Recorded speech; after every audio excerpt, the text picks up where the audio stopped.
Ya, bertelefon dah nak habis lah. Ada power bank tak? Ada dua. Kenapa? Nak pinjam? Nak pinjam. Ada dua ni. Apa beza dua ni? Dua-dua ni jenama Baseus. Yang ni 22.5 watt fast charging. Yang ni yang latest. Yang ni 45 watt fast charging.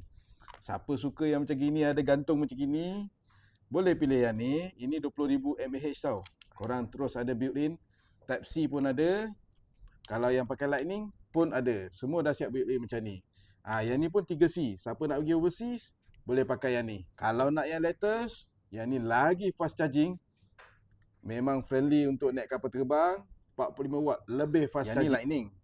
So cucuk Type C ni dekat port dia, dah boleh charge untuk Lightning. Cucuk yang ni Lightning, pergi ke Type C. Macam itulah Senang aja. Okay. So nak yang mana? Nak yang kiri lah. Yang ni? Yang kiri. Ni? Tekan dekat beg kuning Okay. Okay.